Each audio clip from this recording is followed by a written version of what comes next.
Alaskan volcanic explosion approximately 17,500 years ago. A powerful volcanic explosion occurred in the Arctic of far western Alaska, releasing energy equivalent to the detonation of more than 2 million tons of TNT. As 9.7 billion tons of rock was pulverized through a phreatomagmatic explosion, a towering eruption column was generated, rising up to an altitude of likely 120,000 feet. Then, due to part of the erupted material in the plume being too dense to rise on a buoyant column of hot air, it collapsed back to the ground, creating incinerating several hundred-foot-high pyroclastic flows.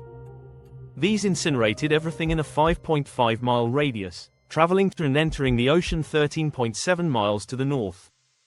By the time this eruption had ended, a raised rim up to 100 feet high being created surrounding the newly formed crater, which measured 5 miles long. While this is interesting, what is even more intriguing is the fact that this eruption brought up not just surrounding rock and some lava, but also material which had long ago been buried in the subsurface.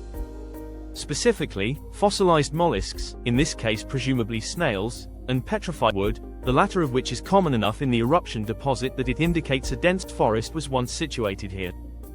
And yet, we are talking about a tens of millions or more than 100 petrified wood million-year-old fossil, but rather one which is estimated to be between 115,000 and 345,000 years old. This is quite strange, as if you look around the currently permafrost-filled essentially barren landscape, there are only grasses and occasional shrubs, with the exception of a heavily stunted tree or two along the edges of the largest of the region's lakes. How could this be possible, as it is accepted that the planet is today much warmer than it was during the Ice Age, which began 2.58 million years ago? The answer is that, contrary to popular belief, there were actually Pleistocene period times during the Pleistocene epoch, aka the period which saw repeated widespread glaciations, where our planet was actually warmer, not colder, than it is today.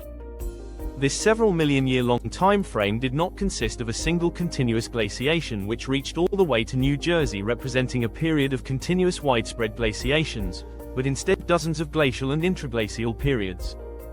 For example, during the Pleistocene's last intraglacial period, which lasted between 115,000 and 130,000 years ago, average world temperatures were 3 degrees Celsius or 5.4 degrees Fahrenheit warmer than they are today, with this figure being twice that amount within the Seward Peninsula.